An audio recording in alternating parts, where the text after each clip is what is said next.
The hot iron pressed against Serafina Adler's stomach, while 4 men held her down in the dirt behind the courthouse. Sheriff Garrett Armstrong's hand shook as he branded the word poison into her dark skin. The smell of burning flesh mixed with the dust kicked up by her struggles. Dutch Morgan stood in the shadows of the oak tree, his silver watch chain catching the late afternoon sun. His pale eyes never left the scene. The satisfaction on his face was quiet, complete. Serafina bit through her lip to keep from screaming. Blood ran down her chin and mixed with the tears she refused to let fall. When Armstrong finally pulled the iron away, she looked up at the circle of faces surrounding her. Town council members, shopkeepers, men who had bought drinks at her saloon.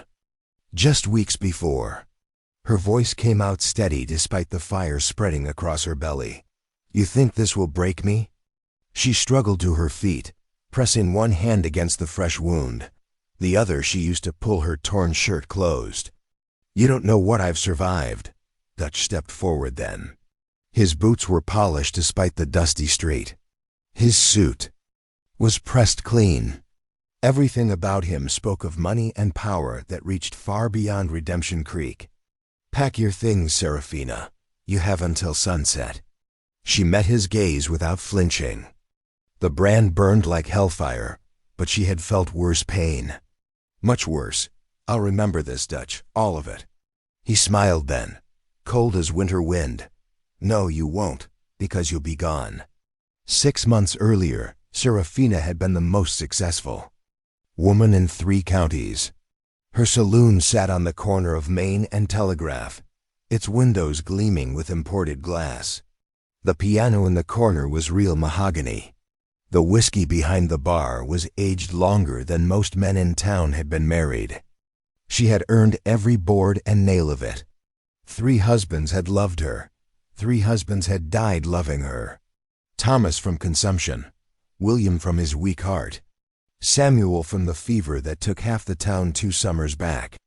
Each man had left her everything he owned.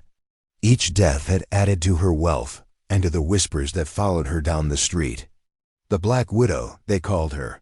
Some said it with fear, others with respect, most with envy. The morning Dutch Morgan arrived in Redemption Creek, Serafina was reviewing the books in her office above the saloon. The numbers were good, better than good. She employed 12 people. She owned 3 buildings. She had enough money in the bank to buy most of the businesses on Main Street. Dutch's shadow fell across her doorway like a storm cloud. He was tall and lean, with silver hair and eyes the color of old steel. His clothes were expensive but not showy. His voice was soft, but carried weight. "Miss Adler, I believe we have business to discuss." She looked up from her ledger. Men like Dutch had been coming through town more often lately. Railroad men, development men, men who saw opportunity where others saw home. "I'm not looking to sell." "You haven't heard my offer. Don't need to." Dutch stepped into her office. Without invitation, he examined the paintings on her walls, the thick carpet under his feet, the safe in the corner that everyone knew held her real wealth. "This is a fine establishment. Must have cost considerable investment. I've been fortunate. 3 times fortunate, from what I hear." The words hung in the air between them. Serafina set down her pen and gave him her full attention. "What exactly are you suggesting, Mr. Morgan?" "Nothing at all. Simply observing that good fortune can be fragile." He moved to her window and looked down at the street below. Morning shoppers moved between the stores. Children played in the dusty gaps between buildings. Mexican families sold vegetables from wooden carts. Former slaves worked alongside white men loading supplies onto wagons. "This town is changing," Dutch said. "The railroad is coming. Progress is coming. Those who adapt will prosper. Those who resist." He turned back to her with that cold smile. "Well, let's hope it doesn't come to that." After he left, Serafina sat in her chair for a long time. She touched the small derringer she kept in her desk drawer. She thought about the deed hidden in her safe, the deed that Thomas had given her before he died, the deed that contained mineral rights to the land beneath half the town, silver deposits, enough to make her the richest woman in the territory. Dutch Morgan had done his research. He knew exactly what she was worth, and he knew exactly what he was threatening. The sun was setting by the time she made her decision.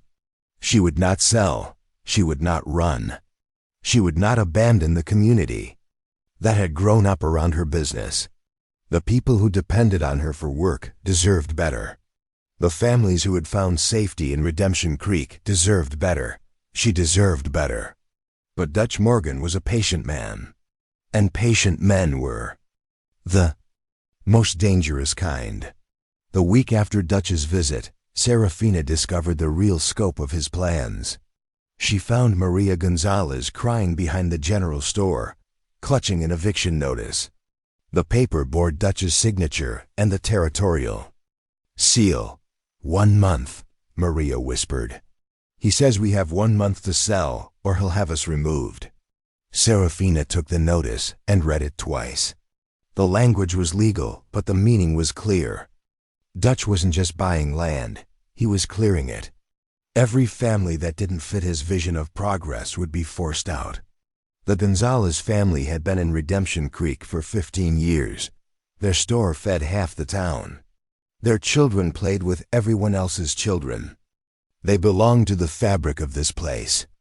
Dutch was planning to cut them loose. Serafina walked through town that evening and saw the notices everywhere, nailed to doors, tucked under rocks on porches, handed out by men in clean suits who avoided eye contact. The families were all the same: Mexican, former slaves, mixed blood. Anyone whose skin told a story Dutch didn't want in his new town. She found herself standing in front of the small church where Reverend Joshua Washington preached to the colored congregation. The Reverend was on his porch, staring at his own notice. Miss Serafina. He folded the paper and slipped it into his coat pocket. I suppose you got one too. No, I got a personal visit, the Reverend nodded. His weathered hands gripped the porch railing. 40 years of freedom, and still a white man could erase it all with the stroke of a pen. What are you going to do? He asked. Fight. And if you lose? Serafina looked at the church, at the neat rows of graves behind it where 3 generations of freed slaves rested in consecrated ground, at the school next door where their children learned to read and write and dream of better things. Then I lose fighting. She walked home, through streets that felt different now, heavier. The weight of what was coming pressed down on everything. Dogs sensed it. Horses shied at shadows. Even the wind seemed to carry warnings. Dutch had chosen his battlefield carefully. The law was on his side. Money was on his side. The Railroad Commission was on his side. All she had was the stubborn refusal to surrender. It would have to be enough. The trap came 2 weeks later, swift and surgical. Micah Bell was the town's banker, a thin man with nervous hands and a taste for expensive whiskey. He came to Seraphine's saloon on a Tuesday evening, ordered his usual bottle, and sat in the corner booth where he could watch the door. He seemed more nervous than usual. His fingers drummed against the table. His eyes darted to every face in the room. When he finally left, he forgot his hat. By morning, Micah Bell was dead. They found him in his office, slumped over his desk with foam on his lips, and his face twisted in agony. The bottle from Seraphine's saloon sat empty beside him. The smell of bitter almonds lingered in the air. Doc Harrison took one look and shook his head. Poison. Cyanide, most likely. Sheriff Armstrong stood in the doorway, his face gray with dread. He already knew where this was heading. They all did. Who served him last night? Armstrong asked. The question hung in the air like gun smoke. Everyone in the saloon remembered Micah's visit. Everyone remembered the bottle he'd carried home. Bill Tucker stepped forward. He was Dutch's man, had been since the railroad money started flowing. His testimony would be clean and clear and impossible to refute. "I saw her," Bill said. "Saw Miss Serafina pour something extra into that bottle. Thought it was just sugar water to cut the whiskey. But now ... He let the words trail off. Let the implications settle in the silence. Sheriff Armstrong's shoulders sagged. He'd known Serafina for years, known her to be hard but fair, tough but honest. The kind of woman who built things instead of tearing them down. But he also knew Dutch Morgan, knew the kind of power he wielded, knew what happened to lawmen who stood between railroad money and railroad plans. "I'm sorry, Serafina, I truly am." The arrest was quiet. No shouting, no struggle. Serafina walked to the jail with her head high and her hands steady. The crowd that followed was silent, uncertain. Some believed Bill Tucker's story. Others smelled the setup. But belief and smell meant nothing against witnesses and evidence and the weight of territorial law. The trial lasted 3 days. Dutch sat in the back row, his presence a constant reminder of who held the real power. The judge was a reasonable man, but reasonable men still had careers to protect.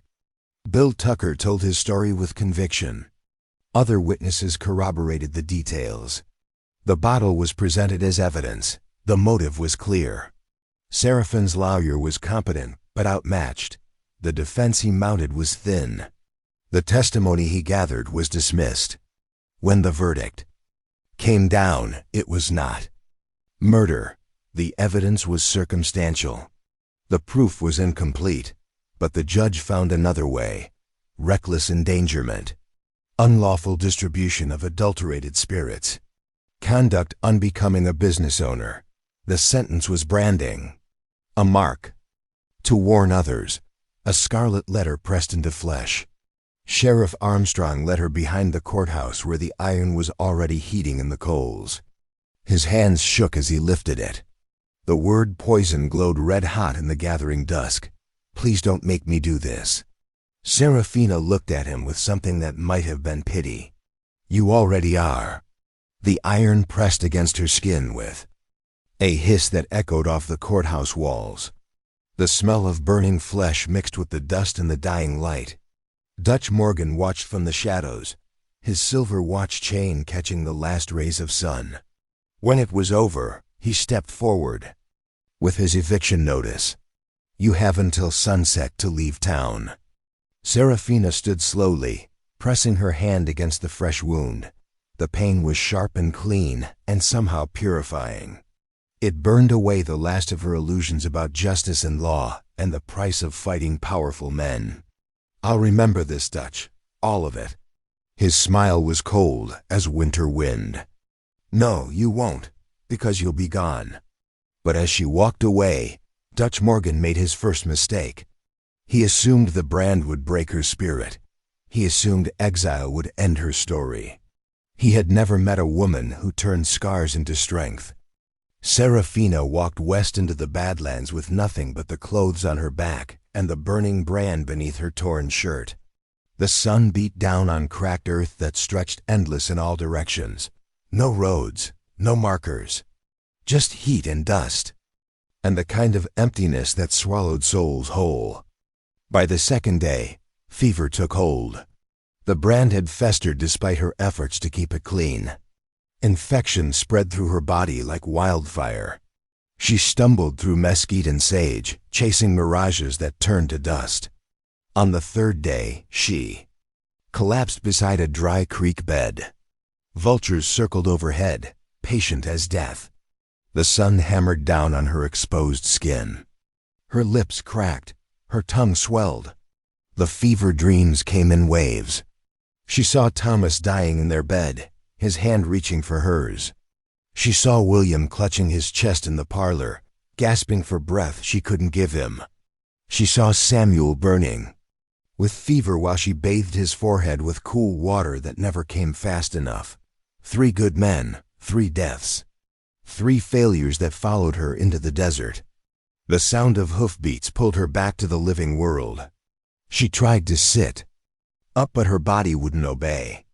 The sun was setting, painting the sky the color of fresh blood. A shadow fell across her face. She squinted up at the rider, expecting to see Dutch Morgan come to finish what he started. Instead, she saw a man who didn't belong to either world. Connor Blackfeather sat his horse with the easy grace of someone born to the saddle. His skin was dark as hers, but marked with scars that told different stories. His hair was black and long, braided with leather and bone. His eyes were the color of deep water. He dismounted without haste, knelt beside her in the dust. His hands were gentle as he checked her pulse, her breathing, the heat radiating from her skin. "You're dying," he said. "I know. You want to?" The question hung between them while the desert wind whispered through the sage. Seraphina thought about the easy darkness calling to her, the peace of joining Thomas and William and Samuel and whatever came after. Then she thought about Dutch Morgan's satisfied smile, about the families he was destroying, about the victory he would claim over her bones. "No," Connor lifted her onto his horse with surprising strength. Her body felt weightless, hollow as a bird's bones. The fever made everything shimmer and dance.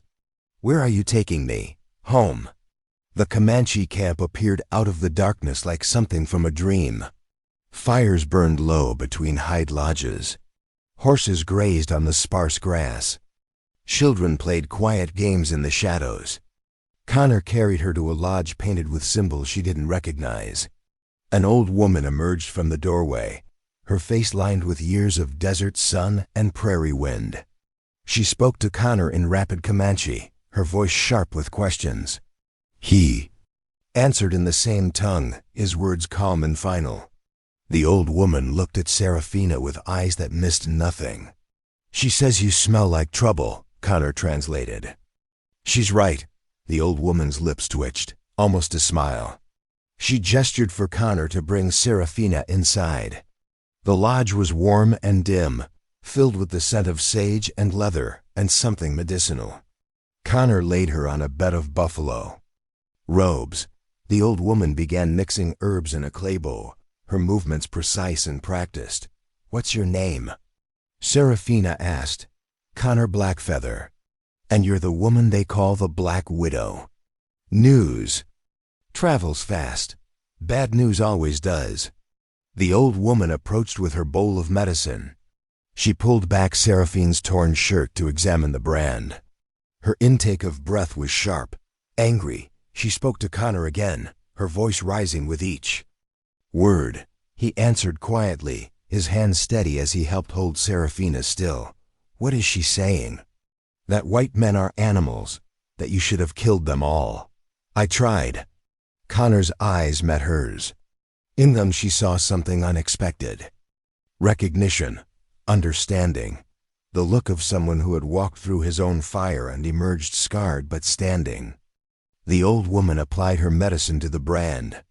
The pain was immediate and intense, driving away the fever fog.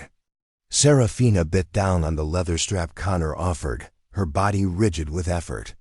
When it was over, she lay gasping on the buffalo robes. The old woman covered her with a blanket that smelled of smoke and desert flowers. "She says you'll live," Connor said. "If you want to." "I want to." "Good, because dying is easy. Living takes work." Over the following days, Seraphina learned the rhythm of the camp. The old woman, whose name was Ayana, tended her wounds with stern efficiency. Connor brought her food and water and news of the outside world. He had been watching Redemption Creek for weeks, he told her. Watching Dutch Morgan's men survey the land. Watching the railroad crews mark their routes. Watching the changes coming to a territory that had been Comanche hunting grounds for generations. "You're not the only one with troubles," he said. "Tell me." Connor was quiet for a long moment. He stared into the fire burning at the center of the lodge, his scarred hands resting on his knees. "I was born a slave," he said finally. "Plantation in East Texas ran when I was 12. Comanche found me half dead in the desert, just like you. They took you in. Chief Blackhorse adopted me, gave me a name, gave me a place. gave me a reason to keep breathing. Serafina studied his face. In the firelight, the scars that marked his arms and chest, the way he held himself, alert and ready, as if danger might come from any direction. What happened to your family? Sold, separated, dead most likely. His voice was flat, matter of fact. The past is gone. Only the present matters. And the future? That depends on what we choose to fight for. A week later, Ayana declared Serafina strong enough to walk. The brand had healed into a raised scar, pink and angry but no longer infected. The fever was gone. Her strength was returning. Connor found her sitting by the creek that ran behind the camp, watching the water flow over smooth stones. The sun was setting, painting the world in shades of gold and amber. "You're healing," he said, "on the outside. The inside, too. I can see it." He sat beside her on the bank, close enough that she could feel the warmth of his body, close enough to count the scars on his forearms. "Can I see it?" he asked. She knew what he meant, the brand, the mark that Dutch Morgan had burned into her flesh to make her untouchable, unwanted, broken. Without words, she lifted her shirt. Connor studied the scar in the fading light. His finger traced the air above it, not quite touching. When he looked up, his eyes were fierce with something that might have been rage or recognition or both. "Mine," he said quietly. "Not possession, not ownership, but claim. The way someone claimed kinship with another survivor. The way someone recognized a fellow warrior in the endless fight to remain human in an inhuman world." "Yours," she agreed. The word hung between them while the desert wind whispered through the sage and the first stars appeared in the darkening sky. Serafina found her purpose in the details. The Comanche traded with Mexican merchants who cheated them on weights and measures. She showed them how to read the scales, how to calculate fair prices, how to negotiate from positions of strength, rather than need. The women watched her with careful eyes. The men listened when she spoke about contracts and legal documents. The children gathered around her when she drew numbers in the dirt, teaching them the mathematics of survival. Connor watched it all. With quiet satisfaction, she was healing more than her body. She was healing her sense of worth. But the desert wind carried troubling news. Dutch Morgan's surveyors had moved closer to Comanche territory. Railroad crews followed behind them, laying track toward the water sources the tribe depended on. "They're not just taking the town," Connor told her one evening. "They're taking everything." They sat by the fire outside his lodge, sharing the simple meal of cornbread and venison. The stars were bright overhead, unpolluted by the smoke of civilization. "How much time do we have?" Serafina asked. "Months, maybe less." She studied his face in the firelight, the way his jaw tightened when he spoke of the railroad, the way his hands clenched and unclenched. On his knees, "You're planning to leave." It wasn't a question. She had seen the signs. The way he stood apart from the other warriors. The way he stared toward the horizon when he thought no one was watching. Connor was quiet for a long moment. A log cracked in the fire, sending sparks up into the darkness. "I don't belong here," he said finally. "Why not?" "Look at me." He held up his scarred hands. "These marks didn't come from war or hunting. They came from chains, from whips, from a world these people never knew. And look at me." Serafina touched the brand beneath her shirt. "This mark came from corruption, from hatred, from men who destroy what they can't control. It's different." "No, it's not." She moved closer to him on the blanket, close enough to see the doubt in his eyes, the fear that he would never truly belong anywhere. "We're both marked," she said. "Both exiled. Both searching for a place to stand. And you think this is it?" "I think home isn't a place. It's people who see your scars and don't." "Look away." Connor's hand found hers in the darkness. His fingers were rough from years of hard work, but his touch was gentle. "Chief Blackhorse is dying," he said. "I know. The tribe expects me to take his place, to lead them against the railroad, and I don't know how to be a war chief. I know how to survive, how to fight, how to run. But leading people into battle against an enemy that has infinite resources and no conscience." His voice trailed off. The fire crackled between them, casting shifting shadows on the ground. "What if there's another way?" Serafina asked. "Like what?" "Like fighting them with their own weapons. Law, contracts, treaties they can't break. Without consequences." Connor laughed, but there was no humor in it. "You still believe in justice after what they did to you?" "I believe in leverage. Dutch Morgan burned me because I had something he wanted: land, mineral rights, legal claim to resources. The Comanche have legal claim to this territory too. The Treaty of Medicine Lodge Creek guaranteed it. Then we use that. We make them honor their own agreements." Connor was quiet for a long time. She could see him, turning the idea over in his mind, examining it from every angle. "It would mean going back," he said finally. "Yes, facing Dutch Morgan again. Yes, risking everything. We're already risking everything by doing nothing." A sound from the darkness made them both turn. Chief Blackhorse emerged from the shadows, moving slowly but with dignity. His illness had aged him beyond his years, but his eyes were still sharp. He spoke to Connor in Comanche, his voice soft but carrying the weight of authority.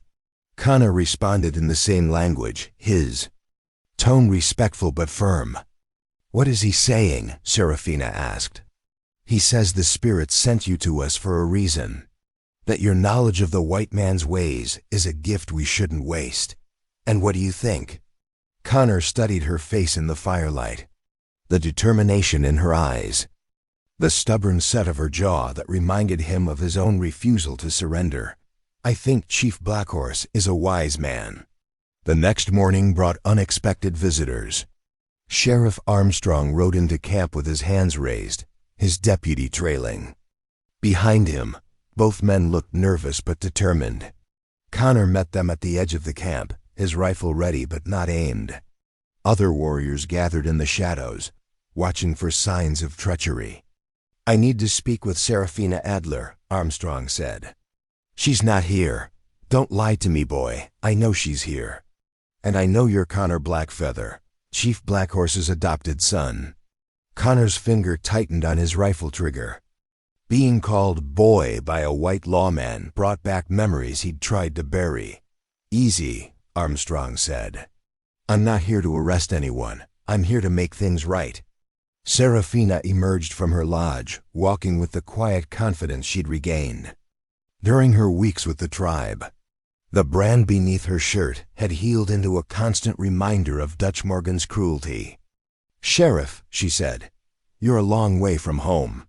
"So are you. I don't have a home anymore. You made sure of that." Armstrong's shoulders sagged. He looked older than she remembered, worn down by guilt and the weight of compromises he'd made. "I have evidence," he said. "Proof that Dutch Morgan killed Micah Bell. Proof that he framed you." The words hung in the desert air while the wind whispered through the sage. Serafina felt her heart skip a beat, but she kept her face impassive. "What kind of evidence?" Micah had been blackmailing Dutch, threatening to expose his illegal land deals. Dutch poisoned him to keep him quiet, then used his death to get rid of you. "Can you prove it?" Armstrong nodded grimly. He pulled a leather satchel from his saddlebag and handed it to her. "Bank records, correspondence, a confession. Letter Micah wrote before he died, hidden in his safe. Everything you need to clear your name." Serafina opened the satchel with trembling hands. Inside were documents that could restore her reputation, her property, her life.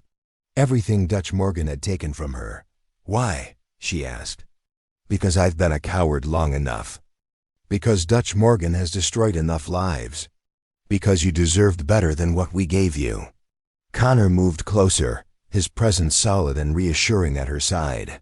His hand found hers, steadying her as she absorbed the magnitude of what the sheriff was offering. There's more, Armstrong continued. Dutch has convinced the territorial governor to send troops against the Comanche. He's claiming you're organizing an uprising. When? 2 weeks. Maybe less. Serafina looked at Connor, then at the camp around them. The children playing in the dust.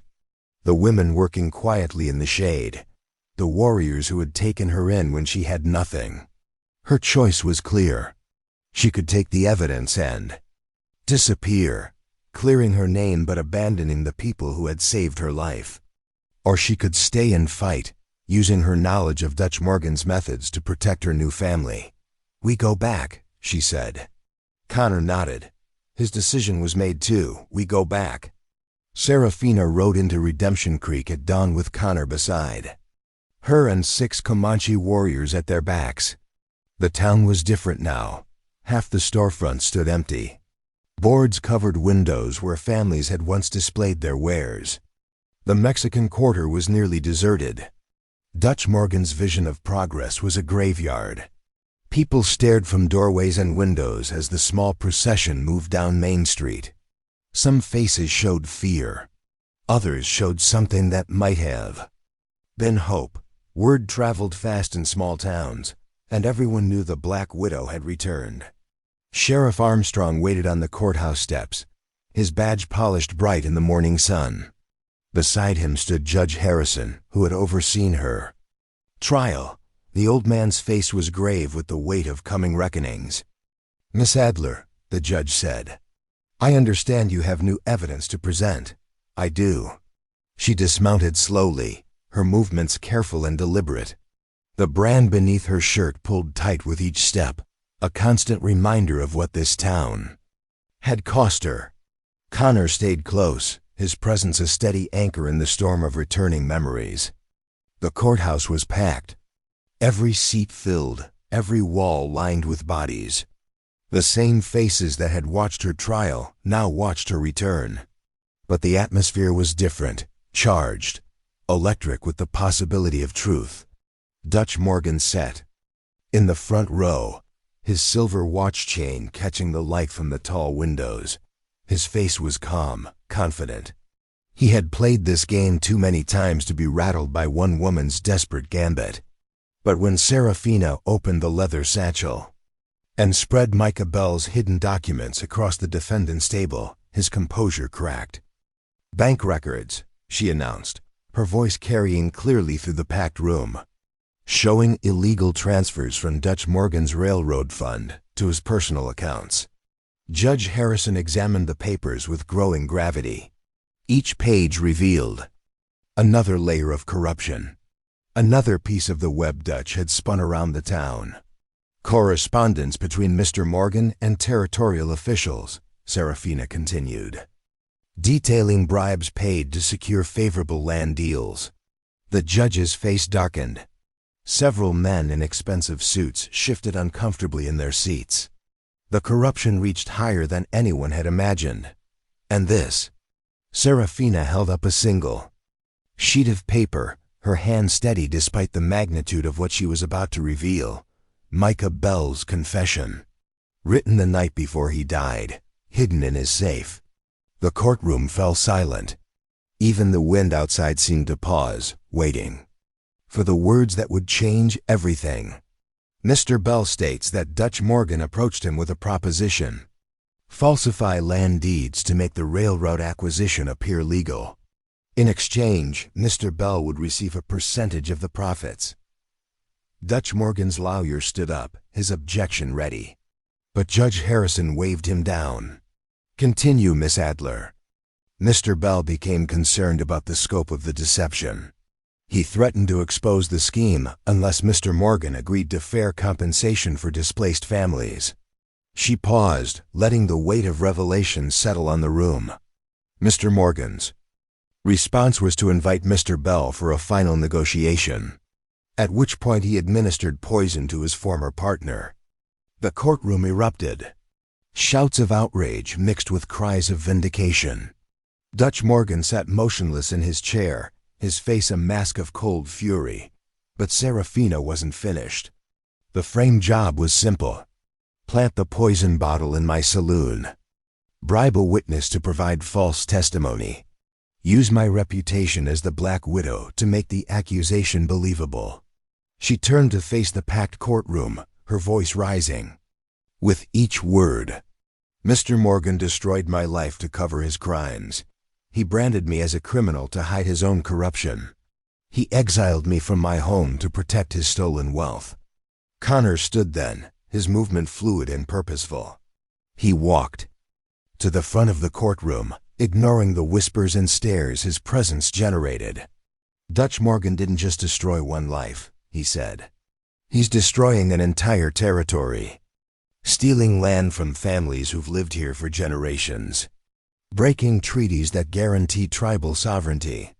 He pulled out a rolled document, its official seals catching the light. The Treaty of Medicine Lodge Creek, signed by the United States government, guaranteeing Comanche hunting rights on this land in perpetuity. Dutch Morgan finally spoke, his voice cutting through the courtroom noise. That treaty doesn't apply to railroad development. Progress supersedes primitive claims. Progress? Connor's voice carried the weight of generations of broken promises. Is that what you call theft? Judge Harrison called for order, but the courtroom was past listening. Years of suppressed anger and frustration boiled over. People stood, shouting questions and accusations. Through the chaos, Bill Tucker rose from his seat in the back of the room. His face was pale, his hands shaking. The weight of perjury had been eating at him for months. I lied, he said, his voice barely audible above the noise. The courtroom gradually quieted, sensing the importance of his words. I lied about Miss Serafina. Dutch Morgan paid me to say I saw her poison that bottle. Threatened my family if I didn't cooperate. He looked directly at Dutch Morgan, his fear finally overcome by guilt. She never poisoned nobody. She's a good woman who got caught up in a rich man's schemes.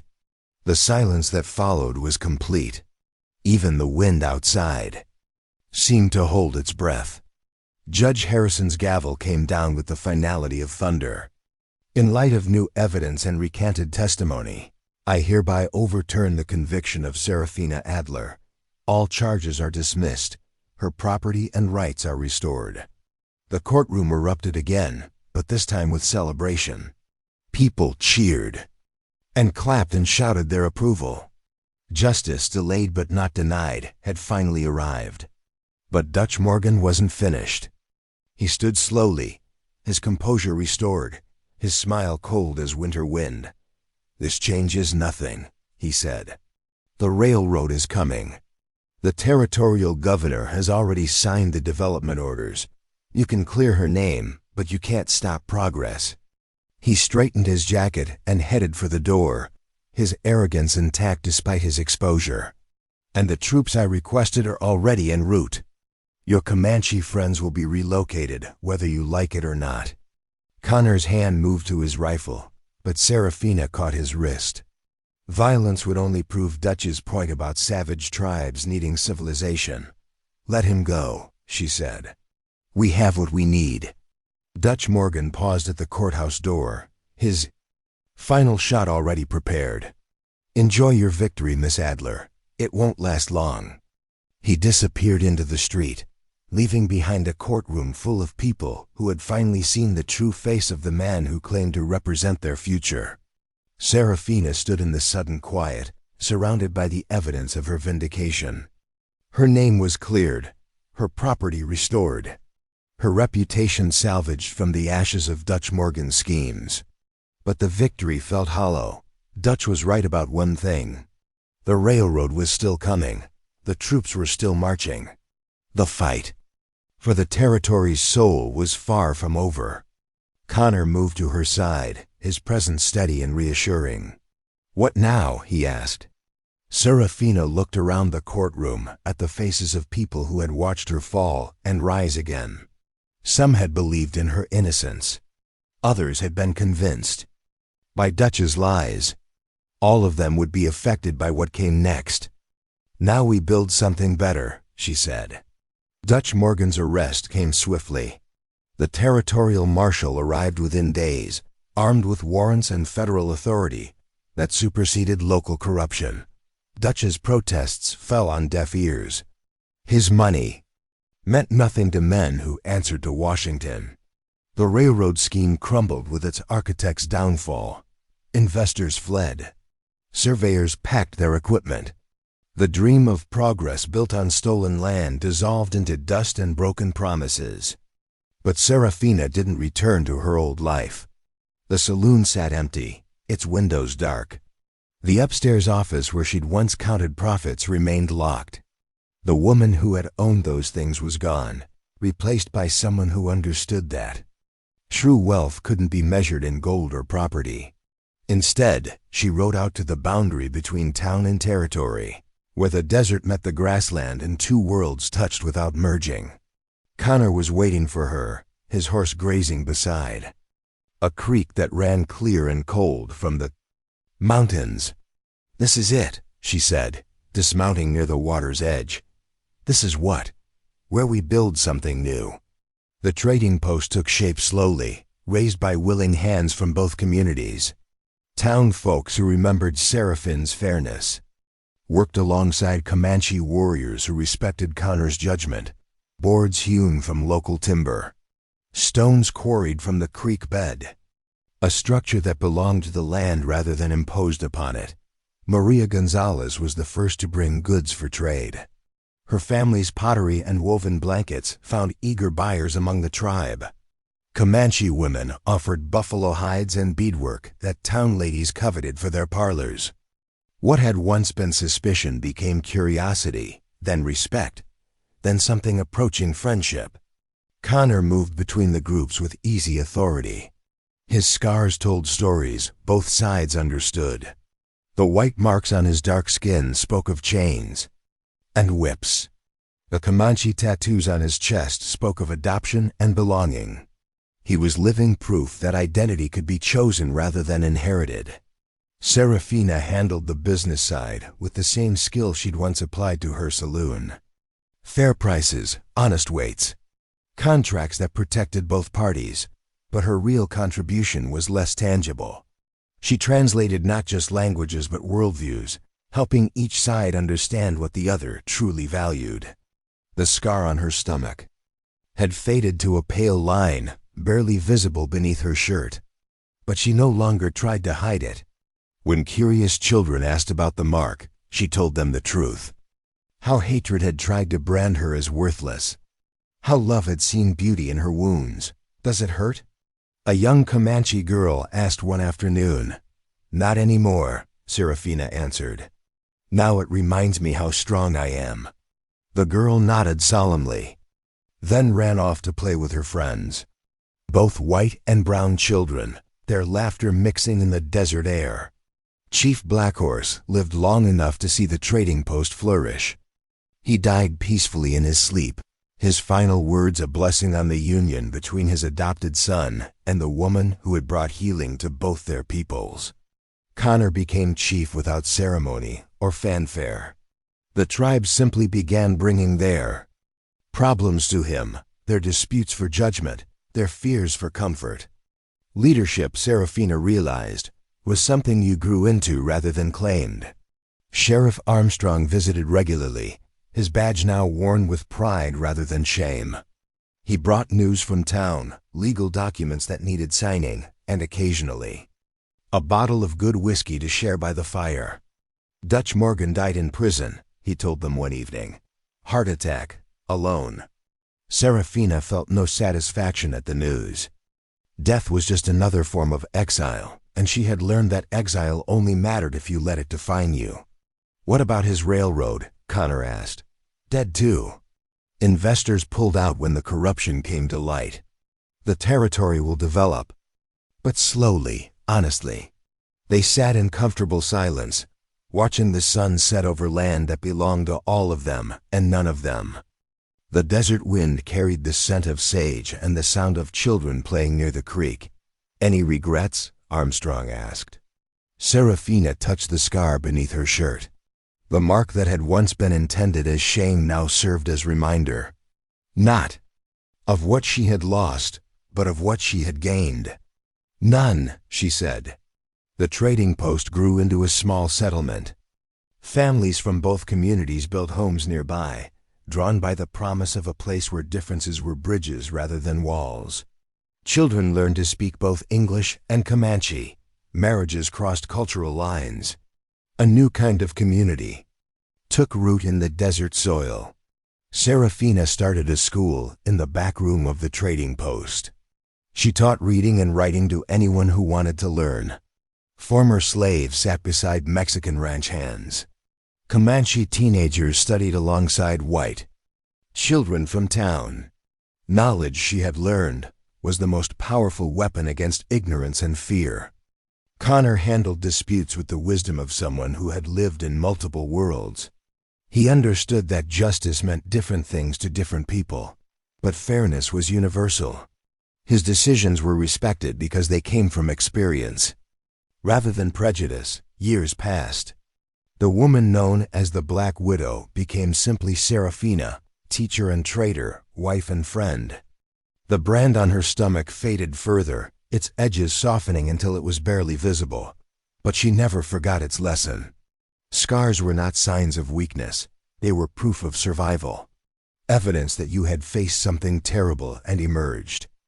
Still breathing, still fighting, still capable of love.